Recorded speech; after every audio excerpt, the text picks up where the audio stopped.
వరద సమయాల్లో రాష్ట్ర ముఖ్యమంత్రి చంద్రబాబు నాయుడు రాత్రి పగలు తేడా లేకుండా నిద్ర లేకుండా పనిచేసి ఇతర రాష్ట్రాలకు ఆయన ఆదర్శంగా నిలిచారని పిఠాపురం మాజీ ఎమ్మెల్యే టీడీపీ అధికార ప్రతినిధి ఎస్వీఎస్ఎన్ వర్మ పేర్కొన్నారు. గురువారం కలెక్టరేట్లో ఆయన మీడియాతో మాట్లాడారు. తుఫాన్ కారణంగా వరద ఉధృతి సమయంలో ముంపు ప్రాంతాల్లో అధికారులను ఎప్పటికప్పుడు అప్రమత్తం చేసి వరద ఉధృతిని ఎప్పటికప్పుడు అంచనా వేస్తూ అధిక నష్టం జరగకుండా తగిన చర్యలు తీసుకునేందుకు జిల్లా కలెక్టర్ను అభినందించేందుకు రావడం జరిగిందన్నారు. పరామర్శలకు వచ్చినప్పుడు ఎలా మాట్లాడాలో మాజీ సీఎం జగన్ కు తెలియదని విమర్శించారు. ఇదివరకు జగన్మోహన్ రెడ్డి ఉన్నప్పుడు కూడా వచ్చినప్పుడు ఆయన ఎప్పుడు పరామర్శించడం కానీ రావడం కానీ యాక్చువల్గా 5 సంవత్సరాలకి బయటకు వచ్చింది కూడా మొన్నే. ప్రెస్తో మాట్లాడింది కూడా మన ఫ్లడ్ టైంలోనే. ఏ టైంలో ఎక్కడ మాట్లాడాలో తెలియని మాజీ ముఖ్యమంత్రి జగన్మోహన్ రెడ్డి. మనం పరామర్శకు వెళ్ళినప్పుడు ఏం మాట్లాడాలి, మామూలుగా ప్రజలతో మీటింగ్కి వెళ్ళినప్పుడు ఏ విధంగా మాట్లాడాలి అన్న ఆలోచన విజ్ఞాన ఇది తెలివితేటలు లేని వ్యక్తి ఎవరంటే జగన్మోహన్ రెడ్డి. ఫ్లడ్కి రావడం దేనికి వచ్చాడు పిఠాపురం, ఆయన ఏం చేశాడని వచ్చాడు.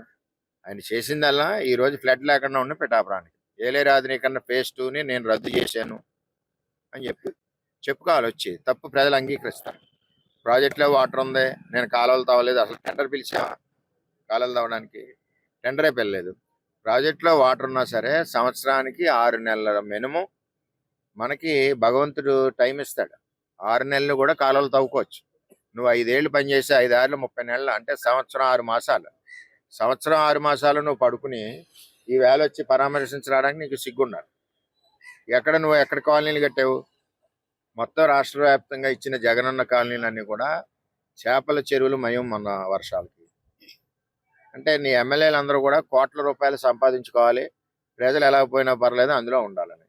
ఇవాళ గొల్లప్రోలు జగనన్న కాలనీకి కలెక్టర్ గారు ల్యాండ్ ఎక్విజిషన్ పెట్టి దగ్గర 1.5 ఎకరాలు తీసుకుని సెపరేట్ రోడ్డు ఇస్తున్నారు. నువ్వు చేసిన పనికిమాలిన పనికి మేము దాన్ని రాటిఫై చేయవలసి వస్తుంది. అంతేదంటే జగన్ పరిపాలనలో ప్రజలు ఎవరు, ముఖ్యంగా పేదవాళ్ళు ఎవరు కూడా సంతృప్తిగా లేరు. కాబట్టి ఈరోజు చంద్రబాబు నాయుడు కూటమి ప్రభుత్వానికి బ్రహ్మాండమైన మెజార్టీ ఎక్కడా భారతదేశంలో లేని విధంగా ఇచ్చారు. అదే నిదర్శనం, అదే సర్టిఫికేట్ కూడా. ఆ విధంగానే చంద్రబాబు నాయుడు గారు పనిచేస్తున్నారు, ఆయన దగ్గర మేము పనిచేస్తాం. సార్, గొల్లప్రోలులోని వరద బాధితులకు ఇచ్చిన సరుకులు నాసిరకంగా ఉన్నాయని చెప్పి బయట కూడా టాక్. అవి యాక్చువల్గా మొత్తం వచ్చిన మెటీరియల్లో కొన్ని బ్యాగ్స్ అలాగొచ్చినాయి. దాన్ని రాటిఫై చేసి మళ్ళీ క్లియర్ చేస్తాం.